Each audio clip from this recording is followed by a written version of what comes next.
Pero déjame abrazarte allí donde tú estás. Quiero saludarte y decirte una vez más, bienvenido a este fascinante encuentro de cada semana. Estamos hoy listos para poder abrir la Biblia y encontrar en ella un mensaje siempre fortalecedor, siempre animador para nuestra vida, para nuestro corazón.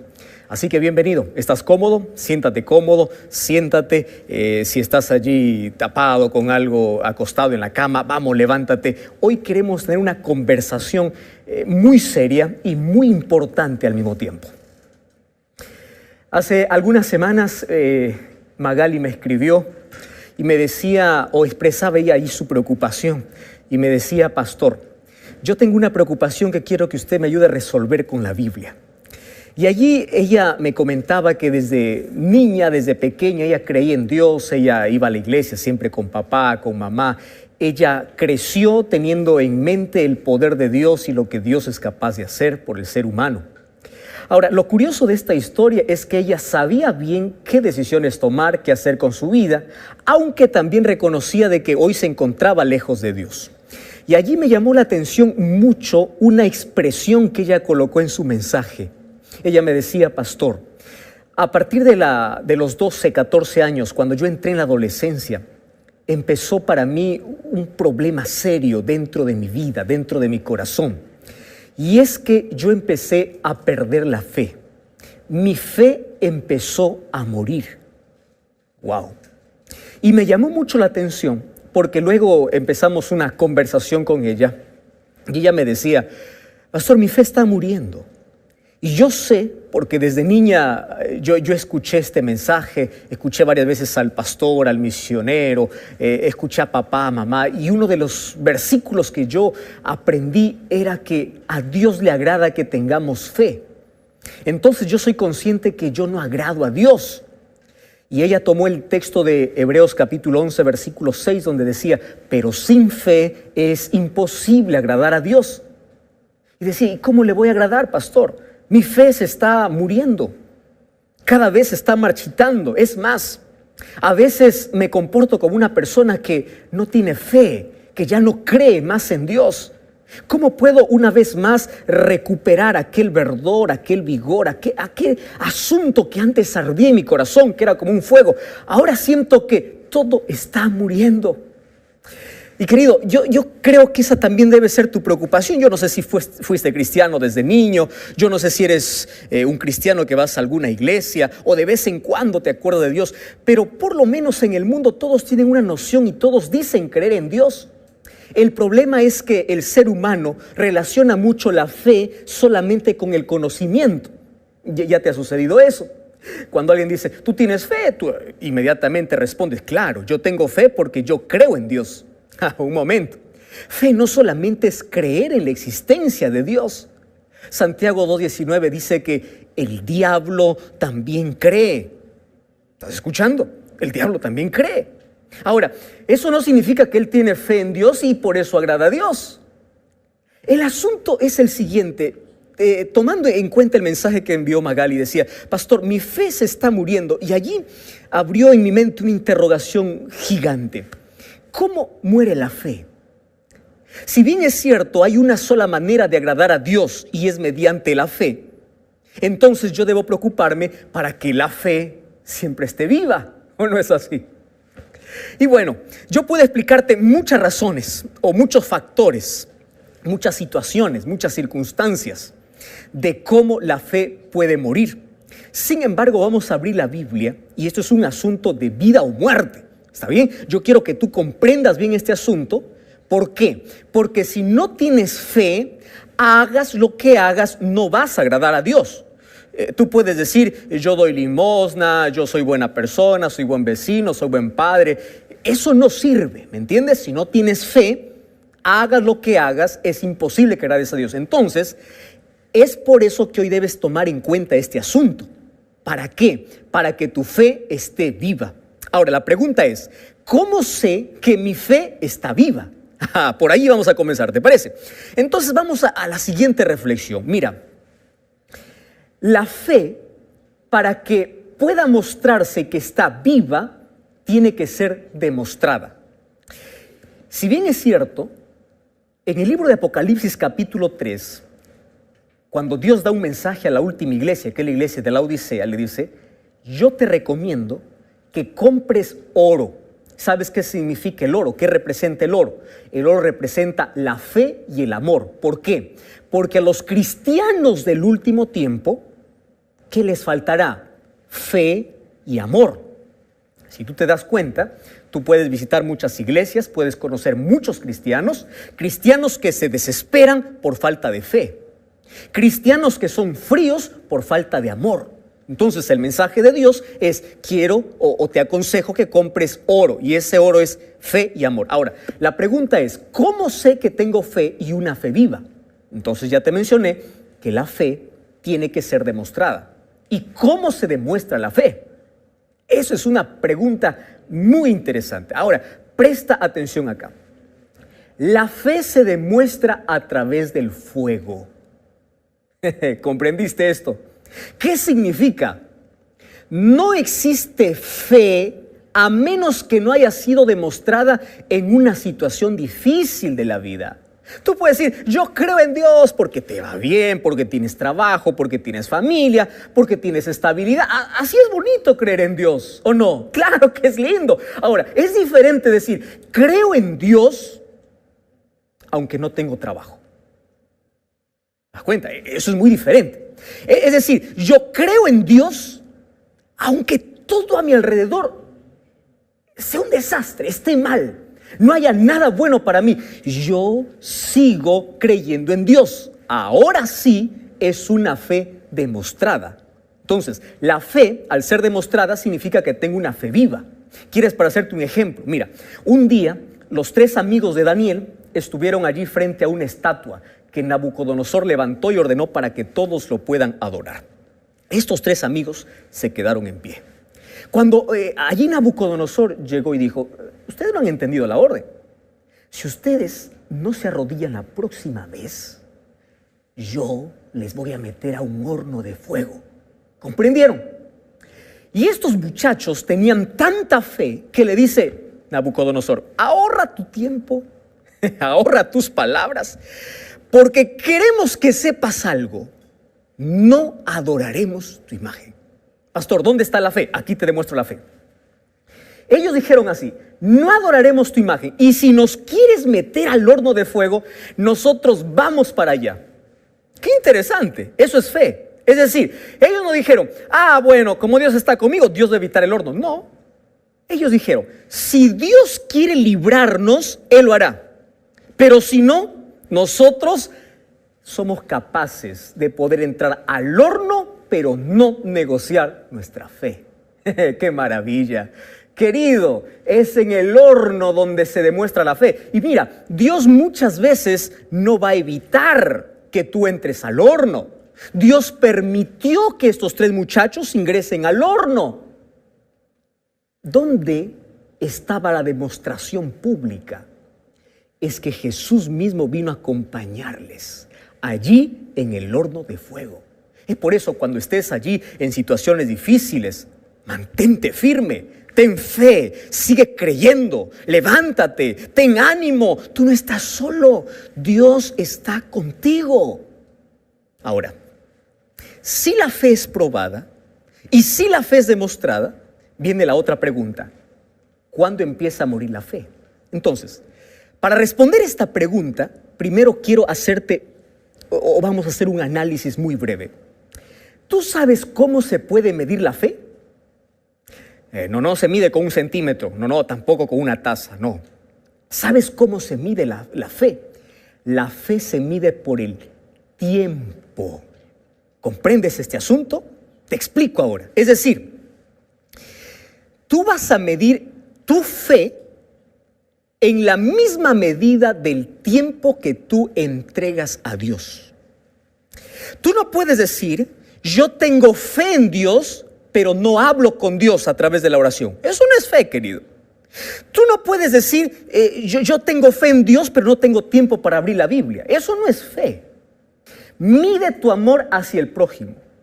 ¿Sabes por qué?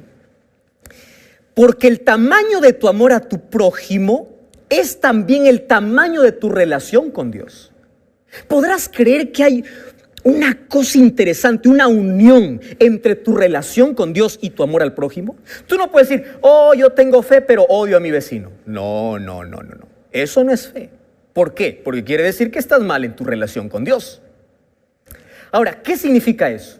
Hay un texto, una frase que a mí me encanta siempre repetir y dice lo siguiente: si nosotros queremos tener una relación viva con la divinidad, tenemos que tener una aproximación con la humanidad. ¿Qué significa? Mi aproximación con mi prójimo, con mi vecino, mi amor hacia mi prójimo demuestra mi relación que tengo con Dios. ¡Wow! Entonces, ahora ya sabes cómo medir tu fe, ya sabes de qué tamaño puede estar tu fe, de acuerdo al tiempo que dedicas a Dios, ya conoces este asunto. Ahora vamos entonces cómo la fe muere. Entonces, para ello, yo voy a abrir la Biblia. En el libro de San Mateo, capítulo 14, a mí me encantan mucho las historias donde Jesús es el protagonista. Jesús es el protagonista de la Biblia, el protagonista de la historia, y Jesús tiene que ser el protagonista también de tu vida. Entonces, mira, Mateo capítulo 14, versículo 22 dice: enseguida Jesús hizo a sus discípulos entrar en la barca para que se vayan al otro lado de la orilla. Cuando él despidió a la multitud y llegó la noche, él estaba solo. Entonces, cuando estaba la barca en medio del mar, fue azotada por las olas, porque el viento era contrario. Pero a la cuarta vigilia de la noche, Jesús vino a ellos caminando sobre el agua. Los discípulos, viéndolo caminar sobre el mar, se turbaron y dijeron: es un fantasma, y dieron voces de miedo. Enseguida Jesús les dice: ¿por qué tienen miedo? Yo soy, no tengan miedo. Pedro le dice: si tú eres, manda que yo camine también así como tú caminas sobre las aguas. Jesús le dice: ven. Descendió Pedro de la barca, andaba sobre las aguas para ir a ver a Jesús, pero al ver el fuerte viento tuvo miedo y comenzó a hundirse y dio voces diciendo: Señor, sálvame. Al momento Jesús extendió la mano, tomó de él y le dice: hombre de poca fe, ¿por qué dudaste? Sabes que la respuesta ya te di en la historia, pero ahora te cuento un poco. Jesús había hecho el milagro de dar de comer a 5,000 personas. Sabes que este es uno de los milagros más extraordinarios. Con 5 panes y 2 peces dar de comer a 5,000 personas. Bueno, dice que Jesús mandó a sus discípulos para que crucen el mar. ¿Por qué? Porque Jesús quería tener un momento a solas. ¿En qué se basaba la fe? En el tiempo. No te olvides de eso. Tiempo para con su Padre. Hay un tiempo que no es negociable. Quiero que entiendas este asunto. Cuando hablo de un tiempo que no es negociable, estoy hablando de ese tiempo que debes tener con Dios. Es decir, ese tiempo no se negocia. Tú puedes decir: pastor, yo estoy cansado, trabajo mucho, estoy agotado, no tengo tiempo. Mira, el tiempo que no se negocia es el tiempo para con Dios. Jesús no estaba dispuesto a negociar por nada del mundo el tiempo con su Padre. Es por eso que él se quedaba a solas y oraba. Es por eso que él hacía grandes milagros. Tú puedes decir: pastor, es que Jesús hacía milagros porque Jesús era Dios. Sí, Jesús era Dios. Pero cuando estaba aquí en la tierra, él nunca usó su divinidad. ¿Me estás comprendiendo? Salvo algunas ocasiones, pero él nunca estuvo aquí diciendo: yo hago esto porque soy Dios. No, él me enseñó a hacer cosas grandes porque tenía una relación con su Padre. Eso es lo que me enseñó Dios. Me enseñó Jesús. Los discípulos estaban allí en alta mar y se levantó una tormenta. Y ya sabes que la fe se demuestra no cuando el mar está tranquilo, sino cuando el mar está bravo. ¿Comprendes? Es decir, la fe se demuestra cuando hay crisis. La fe se demuestra cuando tienes problemas. La fe se demuestra cuando eres despedido del trabajo, cuando ves que tu barquita está a punto de hundirse en ese océano y no sabes qué hacer. Allí se demuestra la fe. Y los discípulos tuvieron miedo. Recuerda que ellos eran pescadores, conocían mucho del mar, sabían nadar, pero ellos se empezaron a desesperar porque Jesús no estaba con ellos. Ahora, dice que ya estaba avanzada la noche y para colmo ven que allí en medio del agua aparece un fantasma. Bueno, ellos lo llamaron fantasma, pero no era un fantasma, era Jesús. Y aquí me enseña otra lección importante. Los seres humanos podemos estar pasando por las olas más gigantes de esta vida, pero Dios tiene poder sobre las olas. Dios puede caminar sobre la tormenta. Dios tiene el control de la situación. ¡Qué grande y qué maravilloso es el poder de Dios! Y tú tienes que estar feliz por eso, porque si Dios es tu Padre, quiere decir que no importa si hay olas, huracanes, tormentas, terremotos, no importa, decía David, aunque la tierra se mueva, yo no tengo miedo porque mi confianza está en Dios.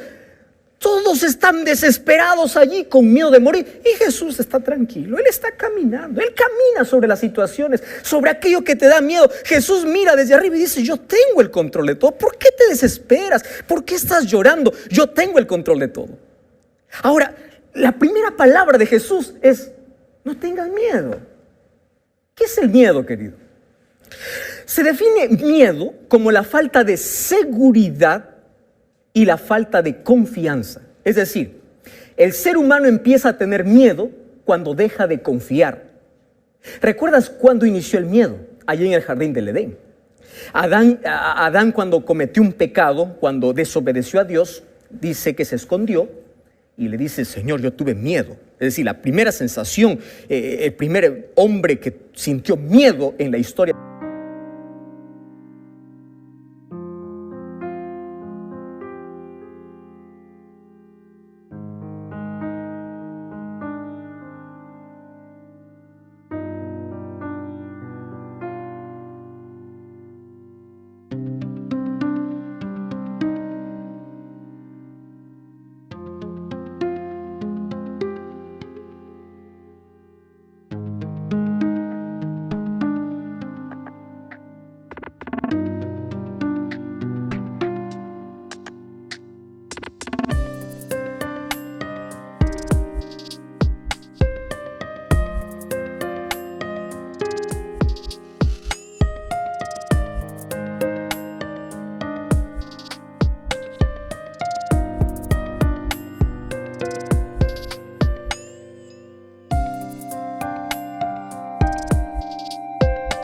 Fue Adán. ¿Y por qué sintió miedo? Porque él desconfió del amor de Dios, por eso se escondió. Y porque él perdió la seguridad de que Dios le iba a aceptar una vez más. Entonces, él tuvo miedo por eso. Ahora, ¿qué cosa sucedió? A través de la historia, los seres humanos hemos creado, hemos inventado, o hay situaciones que nos han hecho tener mucho miedo. Por ejemplo, el miedo está tan arraigado, es decir, está tan unido al ser humano, que fíjate una cosa, cuando una persona no tiene miedo debe ir a hacerse ver, porque el miedo está tan ligado. El problema está cuando el ser humano no puede controlar su miedo. Todos los seres humanos tenemos miedo, temor a algo. Ahora, cuando ese miedo es incontrolable, cuando ese miedo es imaginario, cuando ese miedo ya sobrepasa tus limitaciones de control, tú tienes que buscar ayuda profesional. Ahora, Jesús le dice, no tengas miedo, soy yo. Yo soy el que tengo bajo control toda.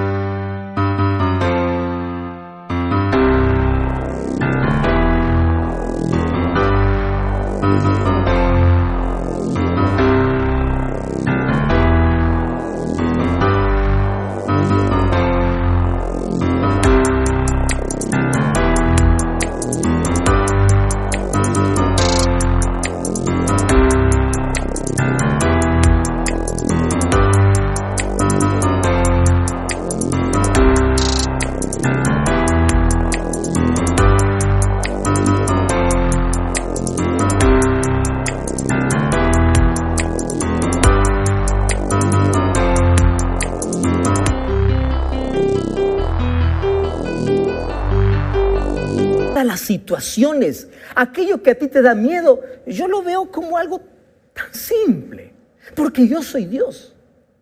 Y a mí me encanta mucho que aparece allí siempre la figura de Pedro como el más atrevido.